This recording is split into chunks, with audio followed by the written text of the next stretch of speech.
Many have searched for the truth on the mysteries of our world. But in reality, there are no mysteries, only a lack of information. These are the unveiled mysteries of light.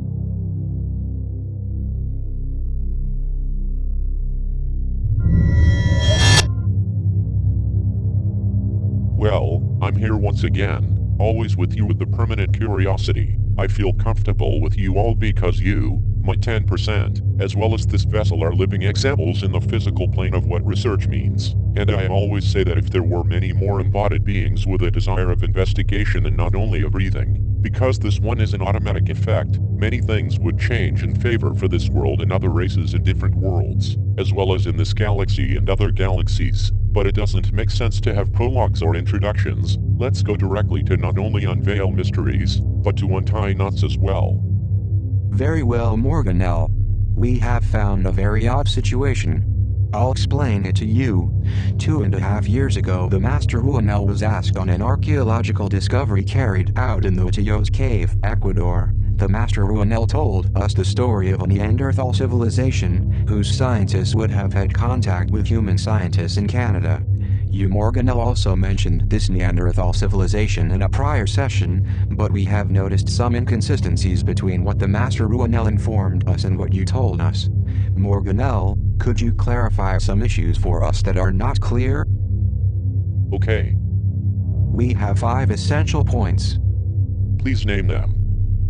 Well, first, the Master Ruanel told us that there was a parallel universe, one of the 22 parallel universes, and you told us that it was an alternative universe. Second, the Master Ruanel confirmed to us that a Neanderthal scientist would have had contact with scientists in Canada, but you mentioned the construction of a dimensional door and that the Neanderthal scientists had detected dangerous microorganisms for them in the polluted atmosphere of our planet, and for that reason they had abandoned the project. Third, the Master Ruanel informed us that one of our scientists had been present in that contact, and he mentioned the story of a writer named Tyler, who could disclose it since writing a science fiction story on the topic, but you told us that the information on that topic had been transmitted to the writer as the TAN, from the TAN of one of the scientists of that project. Fourth, the Master Ruanel told us that Neanderthal civilization was 700 million beings, and you told us that its population was only the 1,000th part of that figure, which is approximately 7 million. Fifth, the Master Ruanel informed us that the Neanderthal beings were monitored from a central station by means of computer they had in their wrists, and you told us that it was a chip implanted closer to the left ear. As you can see, Morganell, we have here, in essence, 5 details that don't fit. We don't understand. What is missing here? Can you clarify it for us? Well, it's very simple. In fact, there is no contradiction. First of all, I'll clarify about the writer's name. There are 2 totally different writers. The writer who was contacted with his body of ideas, or 10%, is not called Tyler. His name is Robert Sawyer. Robert Sawyer? Yes, he is another writer. And about the rest, I keep telling you that it's not a parallel universe, but an alternate universe. It is an alternative universe with such consistency that takes millions of years, like a parallel universe to ours. That is, it's an alternative universe with such real consistency as our universe is. It doesn't follow the physical laws, we could say, of an alternate universe, which you already know, where somebody changes his mind on a certain matter and automatically an alternate universe is formed. Or as you say, if a time traveler goes back in time and kills his grandfather, and automatically in that alternative universe that time traveler doesn't live, because when killing his grandfather he doesn't have a father and therefore he was not born. There, an alternate universe is formed. There is an alternate universe where the Master Jesus was not crucified, but rather he married and lived in Kashmir. Those are small alternative universes where if that character disembodies, that universe stops existing. Here we are not talking about a role, we are talking about an entire civilization that somehow mutated their DNA. The race continued and it was the predominant race over the Cro-Magnon race. This one is not in conflict with another similar race from a parallel universe. There was a direct contact with the race from the parallel universe. They worked in a laboratory specialized on things among other in the search of heavy water. In the alternative universe that I'm talking about, they worked with a very similar apparatus to the cyclotron. That is, They have a technology in some cases more advanced than the terrestrial one, and in other things they are less advanced. They don't contaminate the air of the Earth by using petroleum derivatives, and the inhabitants are very few in both cases. Morgano, I understand that there were two Neanderthal civilizations, one from a parallel universe and another different from an alternative universe. That's correct. Ah, so for that reason there is no contradiction. They have many things in common, such as the topic of the observers, those devices that record the 24 hours all their acts, and they are absolutely controlled, therefore it cannot be crimes. They live off the hunt. There were boars in areas in which they were exterminated. They have a sense of smell absolutely developed, something that the Homo sapiens has not. They have a subtlety in their way of investigation that it would be worthy of the best laboratory in our planet Sun 3. And with regard to the writers, they are different writers. Each one of them has written a different work. Robert Sawyer wrote a book, which is very known in Tyler. The one mentioned by the Master Ruinal wrote, as you say, a romance, which is a less known work, but those who want to investigate can find those authors. Then we must understand that the Neanderthals from a parallel world were able to make contact with terrestrial scientists on this planet, Sunday 3, some years ago in Canada. On the other hand, the other Neanderthals from an alternate universe only created a dimensional door. They detected dangerous microorganisms for them and they abandoned the project, and so they didn't continue ahead. Correct. They were frightened by the great contamination, as much as with the nauseous sense they perceived, and the virus density and bacteria that there are in this universe, which don't exist in their world, and automatically they closed any contact. They are very intelligent. That's what most travelers from other worlds do in their ships. They have a kind of radiation, not only to clean their suits, but also to decontaminate a person. This vessel, who kindly channels me, has already said to you, if you travel to a huge city in this same world, Sun 3, you'll feel absolutely nauseous scents in cities that you, having been accustomed, ignore. And we are speaking about the same atmosphere in the same Sun 3 but different. However, in some cities there are other scents, other aromas. Imagine that you are in another world. It is as if you were in another planet, but both are versions of the same Sun 3, the planet Earth. Yes, I see. They have artifacts that can measure not only the environmental contamination from different gases, but also the contamination from virus and bacteria. And obviously they return terrified to their world with what they saw. I humbly say that the absolute, Ian, doesn't contradict himself. The absolute, the dear creator simply generalizes. The way in which the creator expresses is accurate when he says that alternative universes, in general, are not contacted, but there are always exceptions to the rule and the Father knows about it. We speak about an alternate universe that would have the capabilities of a parallel universe by its long duration, because you will notice in that alternate universe so that it ends, the entire race would have to end, and the race doesn't seem to have an end so far, because when they have mutated their DNA, they have investigated the DNA at this time and have more advances on genetics than us, as terrestrials on Sun 3. By modifying the DNA and the RNA they have for a while continuing their race. Notice that in the day of tomorrow, they can travel to outer space and they can make contact with other races and they can be disseminated in other worlds of the galaxy. It would be an eternal alternate universe because it would last until the next big crunch.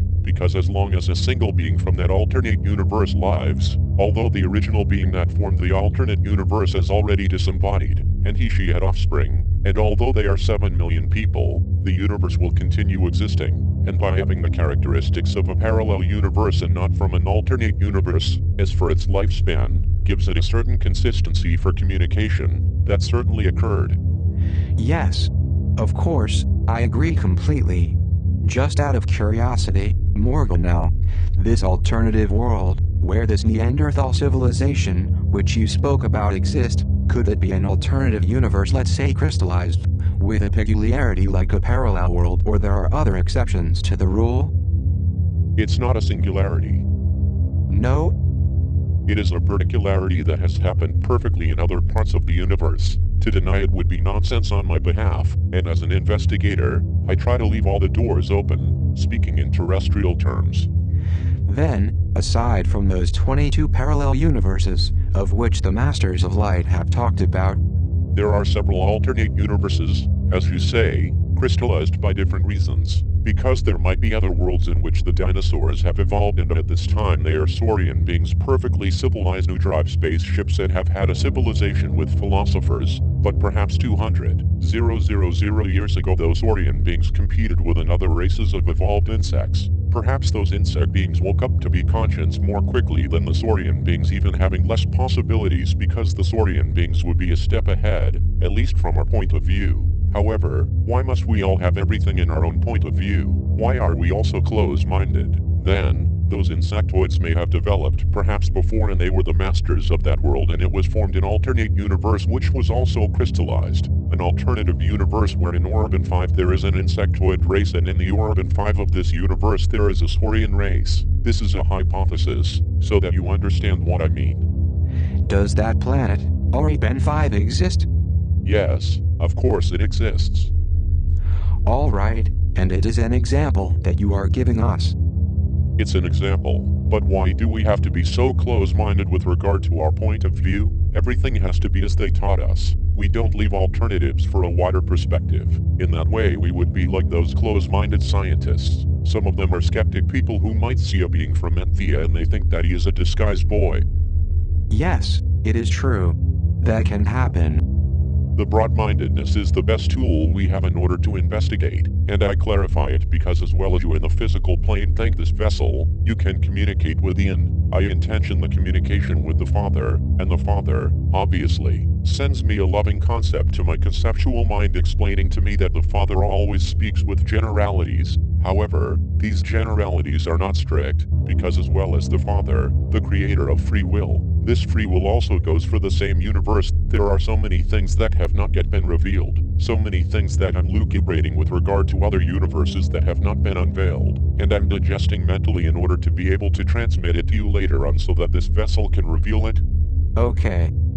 And I'll say more. Throughout the different lives that each one of the spirits has lived, there are very similar lives. For instance, I was a scientist in Italy more than once. There were other spirits who have also incarnated in Italy and they have been scientists and they have had similar experiences, similar frustrations. Our names were different because we even had incarnations with few years of difference. I perceive and I realized because I'm very curious by nature that there are hundreds and hundreds of beings that surround us that have had very similar incarnations. Let's talk about Sun 3. I have had incarnations in the country called Mexico, in North America, very similar to hundreds of other individuals with the same experiences. Working with herbs, working with medicinal plants, loving the mountain, admiring the volcano, etc. In the country of the north, trying to excel, and I didn't like to mark cattle like the cowboys did. I rather preferred to be out on the field sowing. I contacted conceptually with many beings embodied in some 10% and other 100% spirits, who have had similar experiences. Why did that happen? Because in life there is not so much diversity as many people believe. And notice that we're talking about Sun 3, which is one of the most diverse worlds in the galaxy. There are hundreds of dialects. There are borders. In other worlds there are not such things. There are worlds divided into north and south, such as Ani. In Antares there are no divisions, and we have Aldebaran 4, which is divided by regions, but there are thousands and thousands of customs. Morganell, now that you mentioned Ani, have you ever embodied in Ani? Yes, I have embodied in Ani. Was it a long time ago?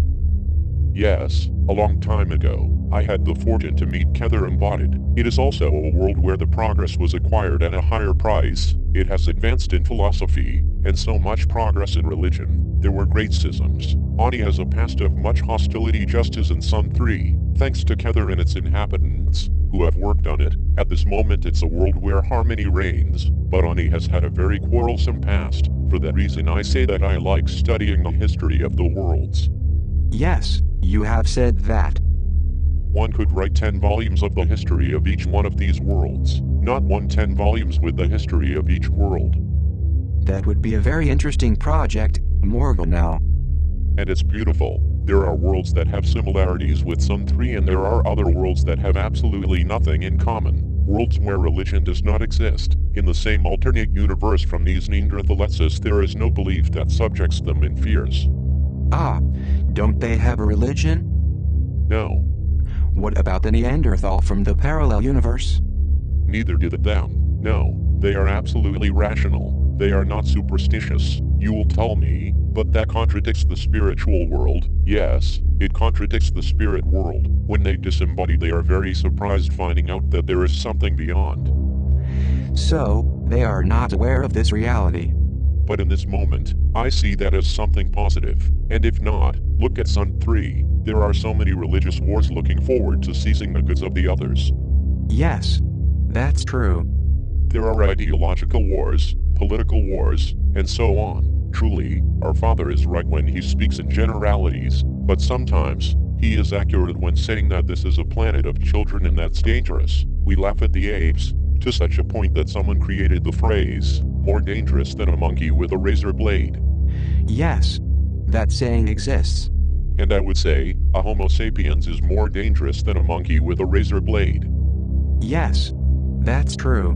The story of the Neanderthal civilization related by Ruanel and fragments of the Neanderthal civilization you talked about were puzzling because we only knew fragments. We did not know everything. So, it's very important to clarify doubts. The dangerous thing is to have the sufficiency and invalidate theories. There is so little we know, and I include myself, and perhaps I'm glad to know so little because I have so much to learn. And you have plenty of time. Not in this physical life, where time may not be enough, but there is so much to investigate, and it's so beautiful that it gives me the desire to do things. Yes, I agree with that concept as well. Thank you for listening to me. Thank you, Morganelle. So long.